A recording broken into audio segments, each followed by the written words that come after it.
يا أيها الذين آمنوا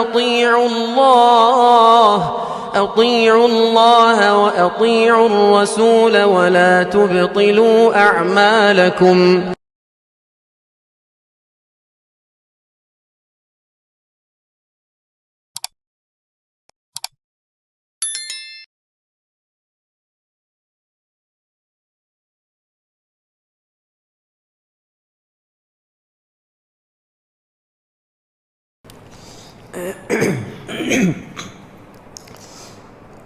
إن الحمد لله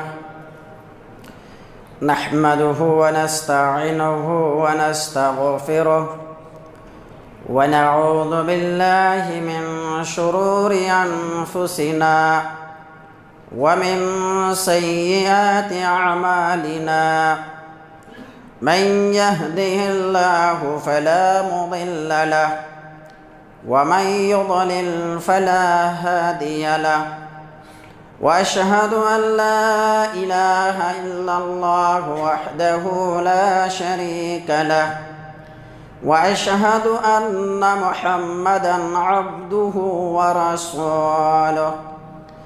يا أيها الذين آمنوا اتقوا الله حق تقاته ولا تموتن إلا وأنتم مسلمون.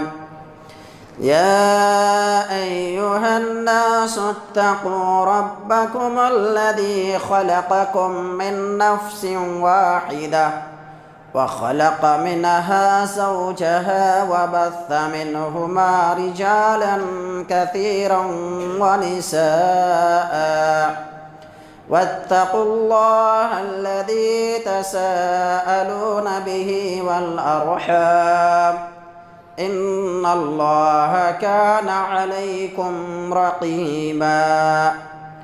يا أيها الذين آمنوا اتقوا الله وقولوا قولا سديدا يصلح لكم أعمالكم ويغفر لكم ذنوبكم ومن يطع الله ورسوله فقد فاز فوزا عظيما.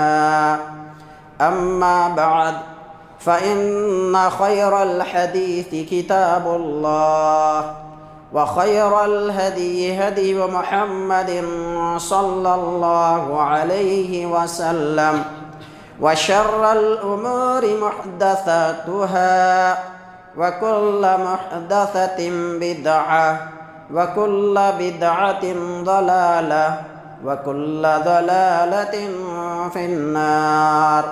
أعوذ بالله من الشيطان الرجيم. بسم الله الرحمن الرحيم. والسابقون الأولون من المهاجرين والأنصار والذين اتبعوهم بإحسان رضي الله عنهم ورضوا عنه وأعد لهم جنات تجري تحتها الأنهار خالدين فيها أبدا ذلك الفوز العظيم. حاضرین جمعہ، اسلامی بھائیوں، بزرگوں، دوستوں، عزیز ساتھیوں، پردہ نشین خواتین اسلام، ہر قسم کی تعریف، توصیف، بڑائی، کبریائی، بزرگی اس وحدہ لا شریک کے لیے ہے جو ساری کائنات کا خالق و مالک، مدبر، پالنہار، مشکل کشا، حاجت روا اور مختار کل ہے۔ ساری عبادتیں اسی کے لیے بجا اور درست ہے۔ سب سے اچھی بات اللہ تبارک و تعالیٰ کی بات قرآن مجید ہے۔ سب سے بہتر طریقہ محمد الرسول اللہ صلی اللہ علیہ وسلم کا طریقہ ہے۔ دین میں نئی چیزیں ایجاد کرنا بدعت ہے، ہر بدعت گمراہی ہے اور ہر گمراہی کا انجام دوزخ ہے۔ اسلامی بھائیوں، اس کائنات میں انبیاء علیہم الصلاۃ والسلام کی جماعت کے بعد سب سے بہترین اور سب سے افضل ترین جماعت اگر کوئی ہے تو وہ صحابہ اکرام کی جماعت ہے۔ صحابہ اکرام جیسی جماعت نہ تو ان سے پہلے اس دنیا میں آئی ہے اور نہ قیامت تک آ سکتی ہے۔ یہ وہ جماعت ہے جو اللہ تبارک و تعالیٰ کا چنندہ اور منتخب کردہ جماعت ہے۔ سب سے افضل ترین جماعت صحابہ اکرام کی ہے۔ اللہ کے رسول صلی اللہ علیہ وسلم نے ان صحابہ اکرام کی عظمت اور اس کی فضیلت کو بیان کرتے ہوئے دو ٹوک الفاظ میں بیان کیا ہے کہ لا تسبوا اصحابی، میرے صحابہ کو تم لوگ برا بھلا نہ کہو۔ فوالذی نفسی لو احدکم انفق مثل احد ذهب ما بلغ مد احدهم ولا نصیفا، قسم ہے اس ذات کی جس کے ہاتھ میں میری جان ہے کہ اگر تم میں کا کوئی ایک آدمی احد پہاڑ کے برابر بھی سونا خرچ کر دے تو میرے ان صحابہ میں سے کسی نے اگر ایک مد یا آدھے مد بھی اللہ کے راستے میں کچھ خرچ کیا ہے تو اس کے مقام کو نہیں پا سکتا۔ یہ صحابہ اکرام کی عظمت ہے۔ اللہ تبارک و تعالیٰ نے بھی صحابہ اکرام کی عظمت کو بیان کرتے ہوئے فرمایا رضی اللہ عنہم ورضوا عنہ، کہ ان سے اللہ تبارک و تعالیٰ راضی ہے اور اللہ تبارک و تعالیٰ سے یہ لوگ راضی ہیں۔ رضامندی کی سرٹیفکیٹ اللہ تبارک و تعالیٰ نے اس جماعت کو اسی دنیا میں دے دیا ہے، جبکہ یہ سرٹیفکیٹ ایک جنتی کو جنت میں جانے کے بعد ملنے والی ہے۔ صحابہ اکرام، ان صحابہ اکرام کو اگر کوئی برا بھلا کہتا ہے تو اس کے اوپر اللہ کے رسول صلی اللہ علیہ وسلم نے لعنت کی بد دعا کی ہے۔ من صب اصحابی فعلیہ لعنت اللہ والملائکۃ والناس اجمعین، جس نے میرے کسی بھی ایک صحابی کو برا بھلا کہا تو اس پر اللہ کی لعنت ہے، فرشتوں کی لعنت ہے اور تمام لوگوں کی لعنت ہے۔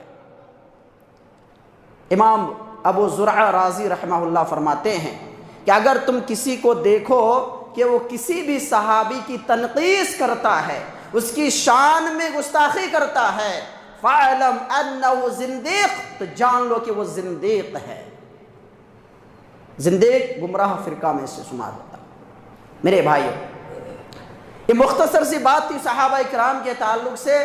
من جملہ بات یہ ہے کہ تمام صحابہ اکرام اللہ کے برگزیدہ، اللہ کے چنندہ، اللہ کا منتخب کردہ یہ جماعت ہے۔ اللہ کے رسول صلی اللہ علیہ وسلم نے اپنے ہاتھوں سے جن کی تربیت اور پرورش کی ہے، وہ صحابہ اکرام اس امت کے لیے، اس دنیا کے لوگوں کے لیے کیا ہے؟ مثل نجوم کے ہیں۔ جیسے دنیا میں ستارے ہیں، جب ستارے نہیں رہیں گے تو اس دنیا نہیں رہے گی۔ سمجھ جیسے ہی صحابہ اکرام جب تک دنیا میں تھے امن و امان تھا، چین سکون تھا، صحابہ اکرام کے چلے جانے کے بعد فتنے عام ہوتے چلے جا رہے ہیں۔ یہ ہے ان صحابہ اکرام میں سب سے پہلے عظمت والی شخصیت ابو بکر صدیق رضی اللہ تعالیٰ عنہ، اس کے بعد عمر بن خطاب رضی اللہ تعالیٰ عنہ، اس کے بعد عثمان بن عفان رضی اللہ تعالیٰ عنہ، بالترتیب یہ تین صحابہ اکرام اور خلفائے راشدین، اس میں کسی کا کوئی اختلاف نہیں۔ اس کے بعد چوتھے نمبر پر جس عظیم شخصیت کا نمبر آتا ہے وہ ہے علی رضی اللہ تعالی عنہ، خلفائے راشدین میں چوتھے خلیفہ ہیں، اور یہ علی رضی اللہ تعالی عنہ یہ عشرہ مبشرہ میں سے ایک ہیں۔ علی رضی اللہ تعالی عنہ سابقین اولین میں سے ہیں۔ میں نے جو آیت آپ کے سامنے پیش کی ہے اسی مناسبت سے ہے، وَالسَّابِقُونَ الْأَوَّلُونَ مِنَ الْمُهَاجِرِينَ وَالْأَنصَارِ، کہ وہ مسلمان چاہے وہ مہاجرین میں سے ہو، انصار میں سے ہو، جو سب سے پہلے ایمان لانے میں سبقت لائے وہ صحابہ اکرام، وَالَّذِينَ اتَّبَعُوهُمْ بِإِحْسَانٍ، اور ان کی اتباع کرنے والے ان کے بعد کے جتنے بھی چاہے صحابہ ہو، تابعین ہو، تبع تابعین ہو، عام مسلمان ہو، جو ان لوگوں کی اتباع کریں گے احسان کے ساتھ، ان تمام سے اللہ راضی ہیں، اور ایسے لوگوں کے لیے ایسی جنتیں تیار ہیں جن میں وہ ہمیشہ ہمیشہ کے لیے رہیں گے، اور یہ سب سے بڑی کامیابی ہے۔ علی رضی اللہ تعالیٰ عنہ، آج کے خطبہ جمعہ میں انشاءاللہ ہم اسی چوتھے خلیفہ علی رضی اللہ تعالیٰ عنہ کی سیرت کے تعلق سے چند باتیں مختصراً بیان کرنے کی کوشش کریں گے، اس لیے کہ اس سے پہلے آپ کے سامنے تینوں خلفاء کے تعلق سے باتیں ہوئی ہیں۔ علی رضی اللہ عنہ یہ اللہ کے رسول صلی اللہ علیہ وسلم کے چچا زاد بھائی ہیں، اور سب سے چہیتے چچا اپنا سگا چچا ابو طالب کا بیٹا، ان کا نام علی ہے، صرف علی ہے۔ ان کی جو کنیت ہے یہ ابو الحسن اور ابو تراب ہے، ابو الحسن اور ابو تراب، لیکن علی رضی اللہ تعالی عنہ اپنے آپ کو ابو تراب سے خطاب کرنے کو پسند کرتے تھے، کوئی ابو تراب کہہ کر کے پکارتے، یہ ان کو زیادہ پسندیدہ تھا۔ کیوں؟ یہ جو کنیت ہے یہ اللہ کے رسول صلی اللہ علیہ وسلم نے اپنے زبان مبارک سے ان کو عطا کیا ہے۔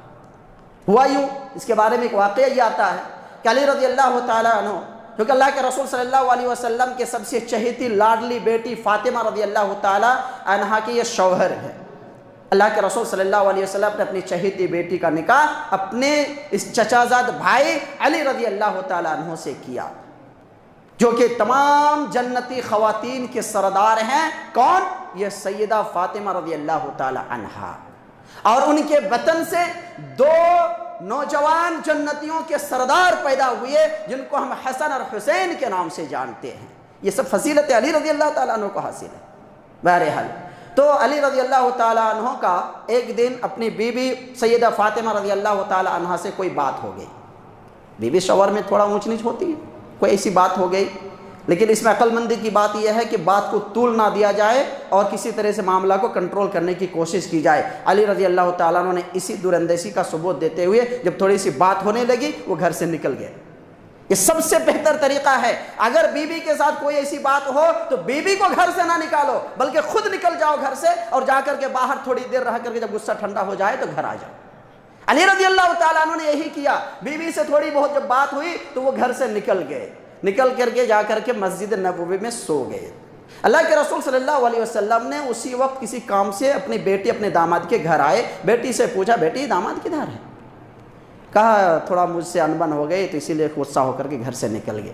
اللہ کے رسول صلی اللہ علیہ وسلم نے صحابہ اکرام سے کہا کہ ڈھونڈو کہاں ہے دیکھو، کسی نے آ کر کے بتایا کہ وہ مسجد نبوی میں سو رہے ہیں۔ اللہ کے رسول صلی اللہ علیہ وسلم خود جاتے ہیں، خود جا کر کے دیکھتے ہیں کہ ان کا جو چادر اڑے ہوئی تھی چادر کا ایک سرا کھسک گیا ہے، اور اللہ کے رسول صلی اللہ علیہ وسلم کی حضرت علی رضی اللہ تعالیٰ عنہ کے پیٹھ پر مٹی لگی ہوئی، چونکہ مسجد کچی کی تھی، مٹی لگی ہوئی ہیں۔ اللہ کے رسول صلی اللہ علیہ وسلم اپنے ہاتھ سے اس مٹی کو صاف کر رہے ہیں اور کہتے ہیں قم یا ابا تراب، قم یا ابا تراب، اے مٹی کے آپ اٹھ جاؤ، چونکہ مٹی لگی ہوئی تھی تو اسی سے، جیسے ابو ہریرہ رضی اللہ تعالیٰ عنہ کو چونکہ بلی کے ساتھ وہ زیادہ کھیلتے تھے اس لیے ان کو ابو ہریرہ کہا تو ان کو ابو تراب کہا۔ حضرت علی رضی اللہ تعالیٰ عنہ کہتے ہیں کہ میرے نام سے میرے ہر چیز سے زیادہ پسند یہ لفظ مجھے لگا، پھر اٹھ کر کے معاملہ یہاں ہے، اسی سے ابو تراب کہا جاتا ہے۔ اس میں بہت ساری عبرت کی باتیں ہیں۔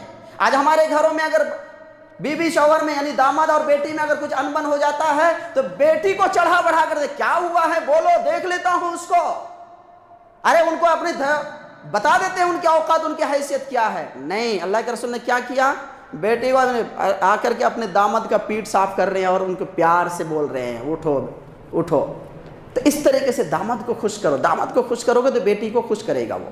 بہرحال تو یہ کنیت ابو تراب ہے علی رضی اللہ تعالیٰ عنہ۔ جیسا کہ میں نے کہا یہ سابقین اولین میں سے ہیں، یعنی سب سے پہل اسلام لانے والوں میں علی رضی اللہ تعالیٰ عنہ کا بھی نام آتا ہے۔ جیسے کہ تاریخ میں سیرت کی کتابوں میں مذکور ہے کہ سب سے پہلے مردوں میں اسلام لانے والا ابو بکر صدیق رضی اللہ تعالیٰ عنہ، عورتوں میں سب سے پہلے اسلام لانے والی خاتون خدیجہ رضی اللہ تعالیٰ عنہا ہیں، اور غلام میں سب سے پہلے اسلام لانے والا زید بن حارثہ رضی اللہ تعالیٰ عنہ ہے، اور بچے میں چونکہ علی رضی اللہ عنہ اس وقت چھوٹے تھے، بچے میں حضرت علی رضی اللہ تعالیٰ عنہ پہلے اسلام لانے والوں میں السابقون الاولون میں ان کا شمار ہوتا ہے۔ علی رضی اللہ تعالیٰ عنہ میرے بھائی بہت فضیلت ہے۔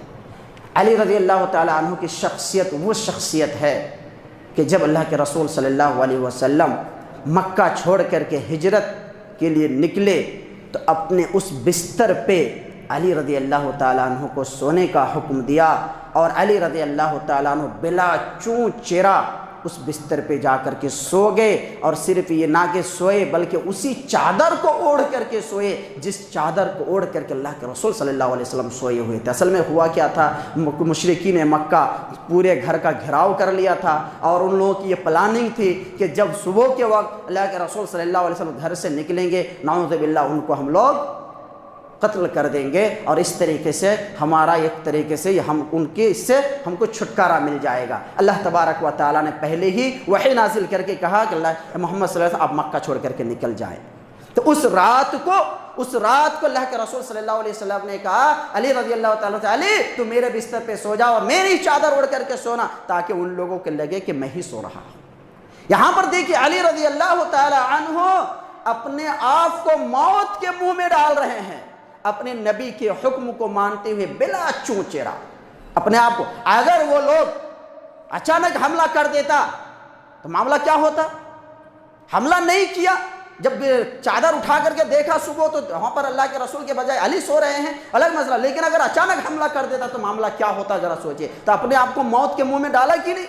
یہ اللہ کے رسول کے خاطر، تو یہ ان کی بہت بڑی فضیلت اور شخصیت ہے کہ اللہ کے رسول صلی اللہ علیہ وسلم کے حکم کو مانتے ہوئے اپنی جان کو بھی بازی لگا دی۔ علی رضی اللہ تعالی عنہ کا شمار اہل بدر میں بھی ہوتا ہے۔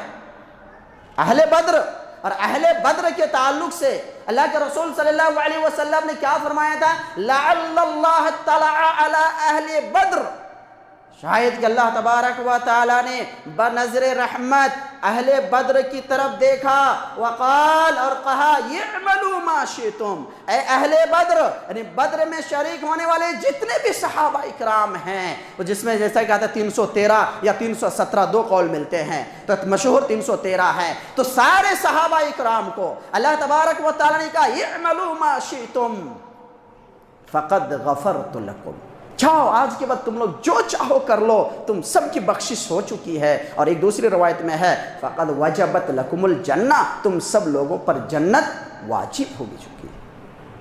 تو ان میں علی رضی اللہ تعالیٰ عنہ ان اہل بدر میں ان کا شمار ہوتا ہے، اور نہ یہ کہ صرف شمار ہوتا ہے بلکہ انہوں نے دشمنوں کے چھکے چھڑا دیے تھے۔ بہادر شجاعت میں علی رضی اللہ تعالیٰ عنہ کوئی مثال نہیں، بے مثال۔ جیسے غزوہ خیبر کا موقع آتا ہے، غزوہ خیبر فتح نہیں ہو رہا ہے، ادھر سے یہودی بہت طاقتور جنگجو، اور ادھر سے صحابہ اکرام میں کئی دن تک جنگ جاری رہنے کے بعد بھی جب جنگ فتح نہیں ہو رہا ہے، اللہ کے رسول صلی اللہ علیہ وسلم نے ایک دن کیا کہا؟ کل میں ایک ایسے شخص کے ہاتھ میں جھنڈا دوں گا جو اللہ اور اس کے رسول سے محبت کرتے ہیں، اور جس سے اللہ اور اس کے رسول محبت کرتے ہیں۔ اللہ تبارک و تعالیٰ اس کے ذریعے سے خیبر کو فتح کرے گا، فتح عطا فرمائے گا۔ صحابہ اکرام اپنے آپ میں سوچنے پر مجبور ہو گئی، اس عظیم شخصیت کون ہوگی، کن کو یہ مقام ملے گا، کن کو یہ مقام ملے گا۔ سب سوچ رہا کاش مجھے مل جاتا، کاش مجھے مل جاتا۔ رات بھر سب بے چین سے سو رہے ہیں، کس کو ملے گا، کس کو ملے گا۔ صبح جب ہوئی، اللہ کے رسول صلی اللہ علیہ وسلم نے کہا این علی، علی کہاں ہے؟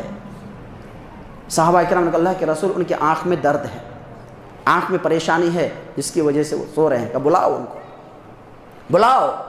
علی رضی اللہ تعالیٰ عنہ کو بلایا گیا۔ اللہ کے رسول صلی اللہ علیہ وسلم نے اپنے لعاب دہن ان کے آنکھ پر لگایا اور ان کے لیے دعا کی۔ کہتے ہیں کہ اس کے بعد مجھے لگتا ہے کوئی درد تھا ہی نہیں۔ پھر ان کو جھنڈا عطا فرمایا اور کہا کہ جاؤ، پہلے ان کو اسلام کی دعوت دینا، اگر وہ قبول کر لے تو ٹھیک ہے، نہیں تو پھر اپنا جنگ جاری رکھنا۔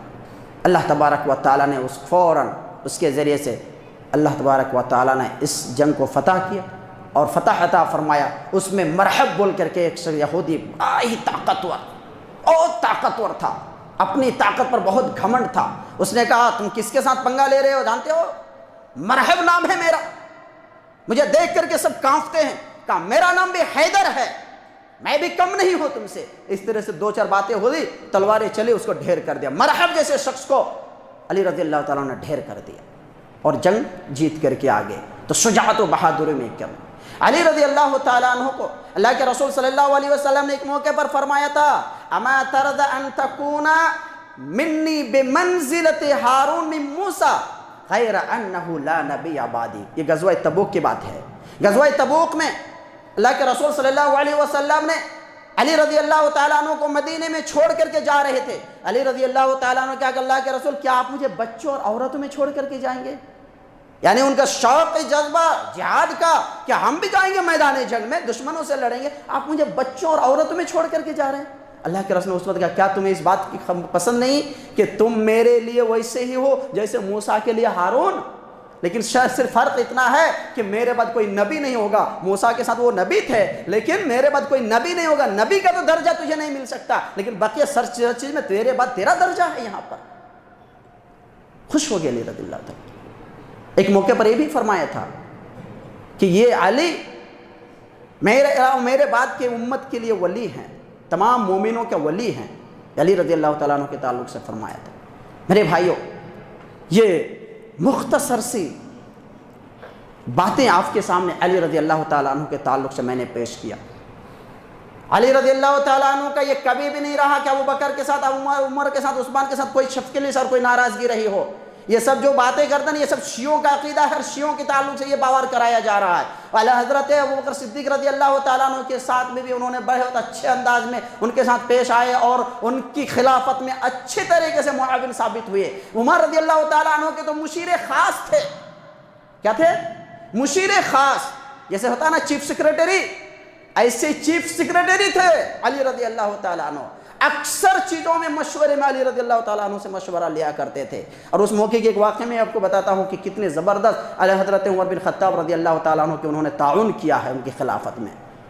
ایک لڑکی جو پاگل تھی ان کو لایا جاتا ہے عمر بن خطاب رضی اللہ تعالیٰ عنہ کے دربار میں اور کہتے ہیں کہ یہ زانیہ ہے، اس نے زنا کیا ہے اور یہ حمل سے بھی ہے. عمر رضی اللہ تعالیٰ عنہ نے کہا جاؤ اس کو رجم کر دو، کیونکہ شادی شدہ تھی. کیونکہ رجم کرنے کا حکم صرف شادی شدہ کو ہی ہے، باقی کسی اور کو زانی جنا کر مرد ہو یا عورت اگر اس نے شادی شدہ نہیں ہے تو اس کو رجم نہیں کیا جا سکتا ہے. ان کو 100 کوڑے لگانا ہے بس. لیکن رجم شادی شدہ کے لیے ہے، چاہے وہ بیوہ ہو، چاہے وہ مطلقہ ہو، چاہے وہ شادی ہو گئی، کوئی عورت زنا کیا ہے یا شادی ہونے کے بعد اس مرد کی بیوی کا انتقال ہو گیا ہے یا طلاق دے دیا ہے، شادی ہو گئی اس کے بعد اگر کوئی مرد زنا کرتا ہے یا عورت زنا کرتی ہے تو اس کو پتھر مار مار کر کے سنسار کر کے اس کو ختم کر دیا جائے گا. یہ حکم ہے شریعت کا. میرے بھائیوں، اگر آپ دنیا میں جتنے بھی حدود نافذ ہوتے ہیں نا، ان حدود کا اگر آپ جائزہ لیں گے سب سے سخت ترین سزا یہ ہے.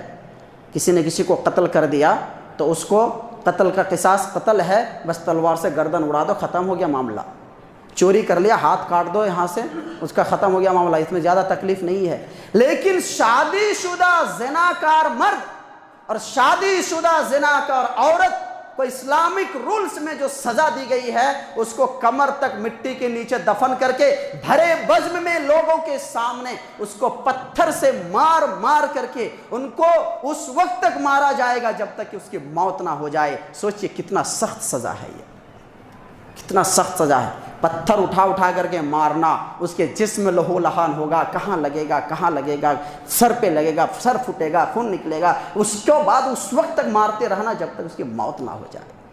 یہ اس کی سزا ہے. کتنا خطرناک سزا ہے. آج یہ قانون نہیں ہے، اس وجہ سے آج بے رہروی اور فحاشی، عریانیت اور زنا عام ہوتا جا رہا ہے، چونکہ اس قانون پر عمل یہاں نہیں ہو رہا ہے. اس لیے سب کو اپنے فل مرضی اپنے سب کچھ کرنے کا موقع مل رہا ہے. لیکن الحمدللہ شکر منائے کہ ابھی بھی دنیا میں وہ ایک جگہ ہے سعودی عرب جہاں پر یہ قانون آج بھی نافذ ہے.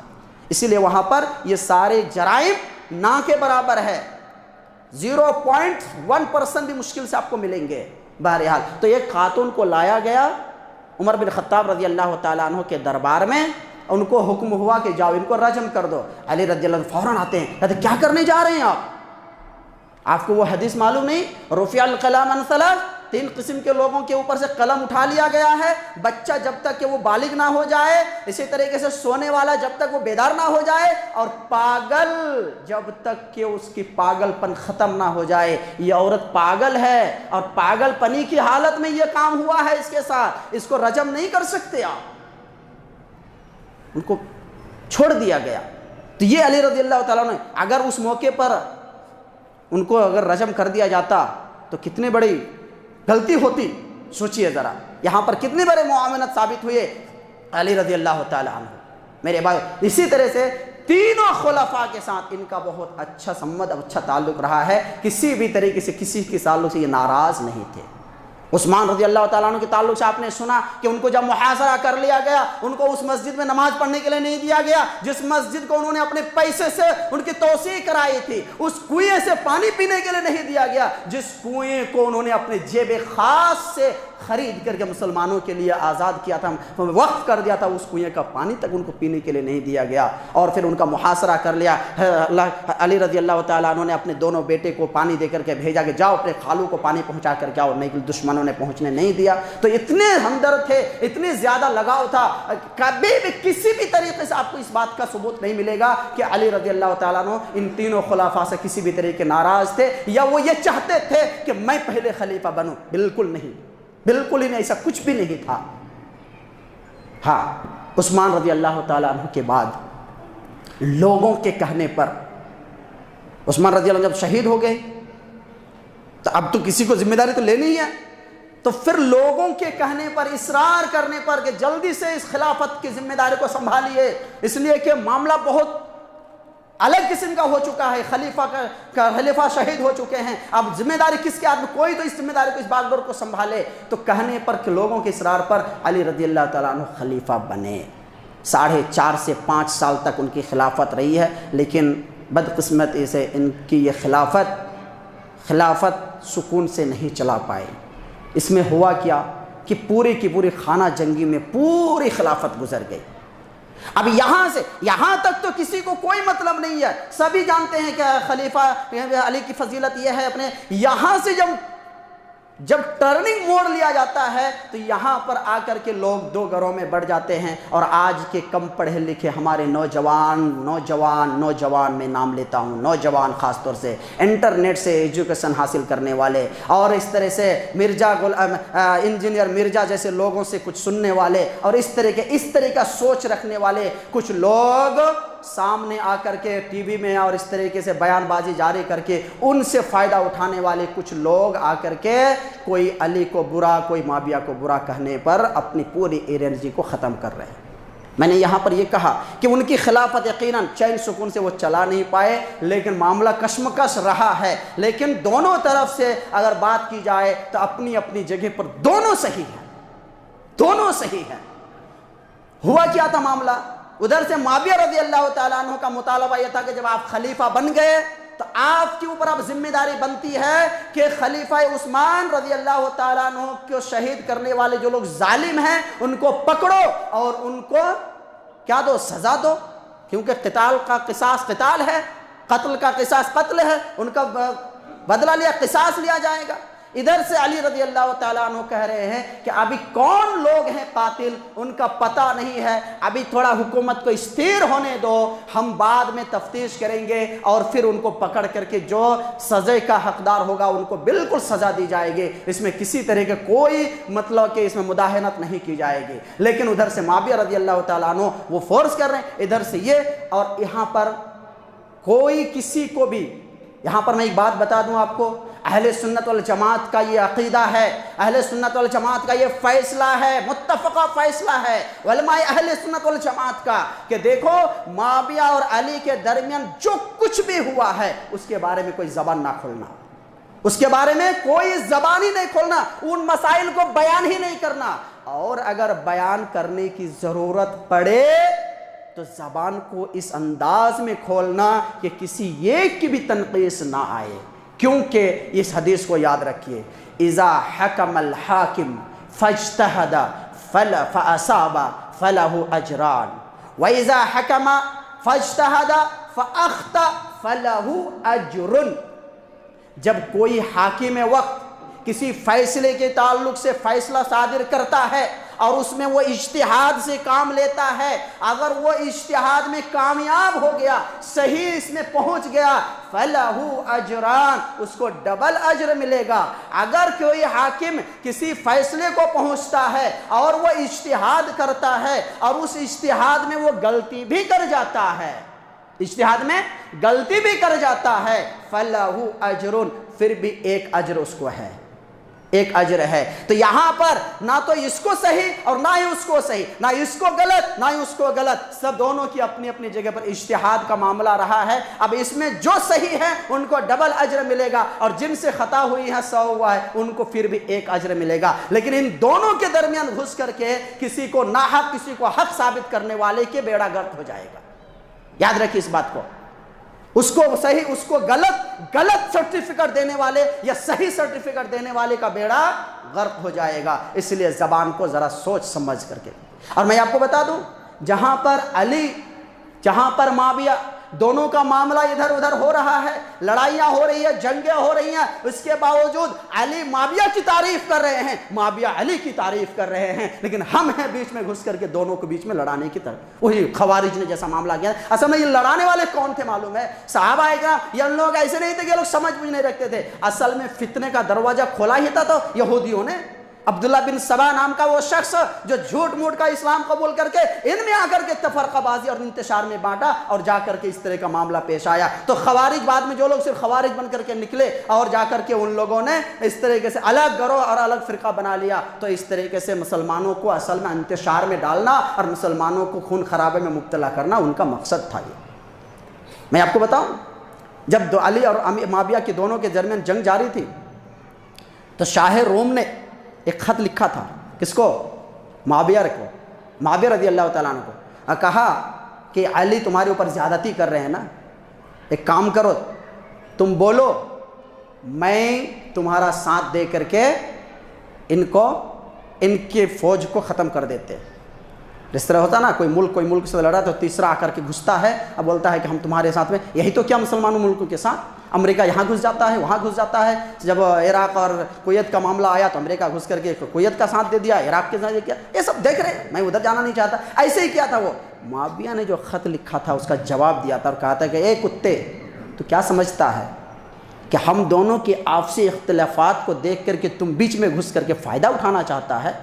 اگر تیرے کوئی بھی ایک آدمی نے اگر علی کی فوج پر حملہ کرنے کی کوشش کی تو یہ معاویہ علی کا ایک ادنا فوج بن کر کے اس کا دفاع کرنے کے لیے کھڑا ہوگا۔ اور کیا چاہیے؟ یہ کون کہہ رہے ہیں؟ معاویہ کہہ رہے ہیں علی کے تعلق سے، اور ہم اس کو غلط اس کو صحیح، اس کو غلط اس کو صحیح، یہی سب کرنے میں چکر لگے ہوئے ہیں۔ اور اسی طریقے سے علی رضی اللہ تعالیٰ عنہ بھی معاویہ کی فضیلت کو بیان کرتے ہوئے امت کو پیغام دے رہے ہیں کہ سب سے بہتر امیر ہے، یہ سب سے بہتر امیر ہیں۔ اس طرح کے میرے بھائیوں بہت سارے، مختصراً چونکہ یہ معاملہ ایسا ہے، پہلی بات تو میں آپ کو یہ کہہ دوں کہ معاویہ رضی اللہ تعالیٰ عنہ کی بھی فضیلت پر کئی حدیثیں ملتی ہے۔ اللہ کے رسول صلی اللہ علیہ وسلم نے فرمایا تھا، اول جیش من امتی یغزون البحر فقد اوجبوا، سب سے پہلا لشکر جو بحری جنگ میں شامل ہوگا ان کے اوپر جنت واجب ہے۔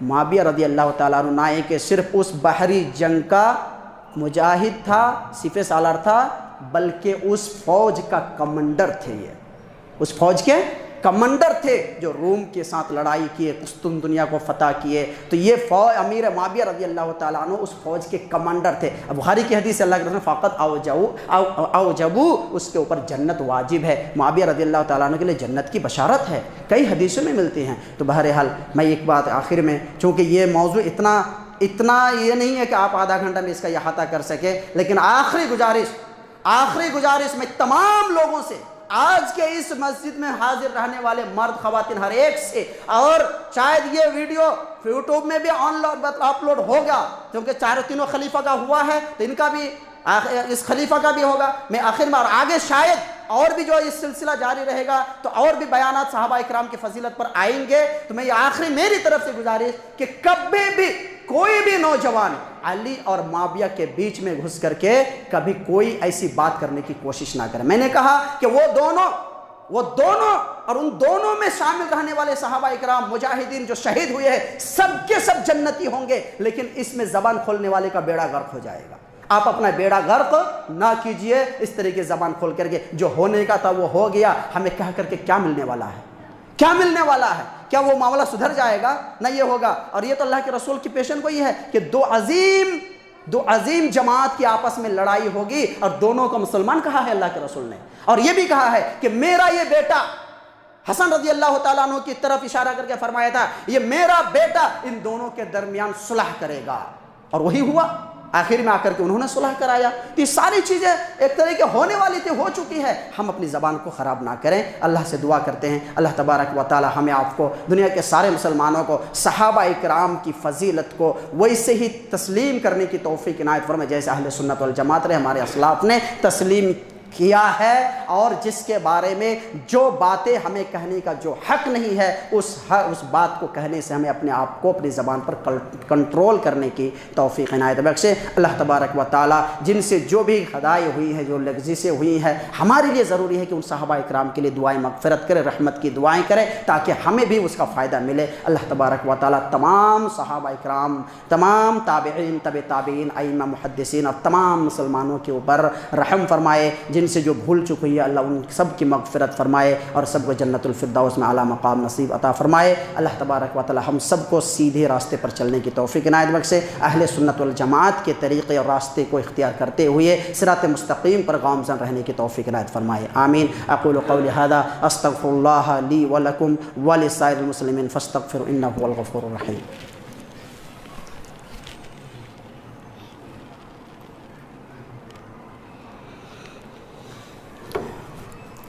إن الحمد لله نحمده ونستعينه ونستغفره ونعوذ بالله من شرور أنفسنا ومن سيئات أعمالنا، من يهده الله فلا مضل له ومن يضلل فلا هادي له، وأشهد أن لا إله إلا الله وحده لا شريك له، وأشهد أن محمدا عبده ورسوله، أما بعد فإن خير الحديث كتاب الله، وخير الهدي هدي محمد صلى الله عليه وسلم، وشر الأمور محدثاتها، وكل محدثة بدعة، وكل بدعة ضلالة، وكل ضلالة في النار۔ أعوذ بالله من الشيطان الرجيم، بسم الله الرحمن الرحيم۔ إن الله وملائكته يصلون على النبي يا أيها الذين آمنوا صلوا عليه وسلموا تسليما۔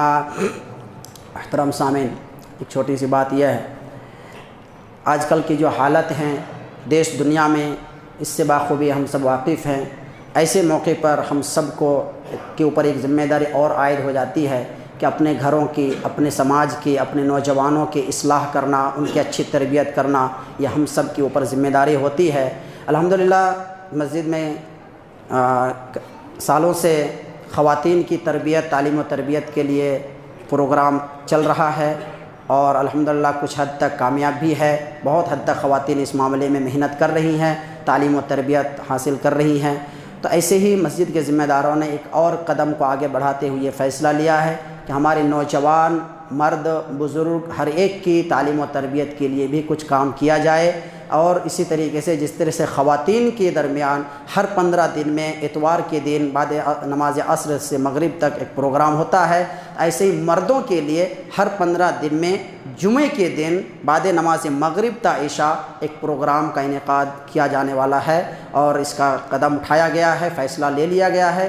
آج کا پروگرام انشاءاللہ آج سے ہی سٹارٹ ہے، یہ پہلا تربیتی پروگرام آج بعد نماز مغرب تا عشاء منعقد ہوگا، جس میں فضیلت الشیخ حافظ عبدالحسیب عمری مدنی حفظہ اللہ تعالی کا خطاب ہوگا۔ میں آپ تمام بزرگان دین، نوجوانان ملت سے پرزور گزارش کرتا ہوں کہ آپ اپنے دنیاوی کام کو چھوڑ کر کے تھوڑے سے وقت کی قربانی دیں اپنے آپ کی اصلاح کے لیے، اپنے گھر کے نوجوان کے، اپنے گھر کے بچوں کی اصلاح کے لیے۔ آپ ضرور اس پروگرام میں شرکت فرمائیں۔ یہ صرف مردوں کے لیے رہے گا، عورتوں کے لیے نہیں، چونکہ عورتوں کے لیے الگ سے پروگرام ہوتا ہی ہے، اس لیے ان کا اسی حساب سے رہے گا۔ تو بہرحال اس پروگرام کو بھی آپ لوگ کامیاب بنائیں، اور نہ یہ کہ صرف کامیاب بلکہ خود کامیاب بننے کے کوشش کرے۔ اسی کے ساتھ ساتھ جیسا کہ آپ کے سامنے یہ بارہا اعلان ہوتا ہے کہ مسجد کے سامنے کی جو زمین خریدی گئی ہے، اس زمین کی جو روپیہ، جو رقوم تھے، ان کو جمع کرنے کے لیے بہت پہلے ہی وقت دیا گیا تھا، وقت ختم ہو چکا ہے اور 1 سال ہونے جا رہا ہے، اور ابھی تک اس کا جو اماؤنٹ ہونا چاہیے وہ پورا نہیں ہو پا رہا ہے۔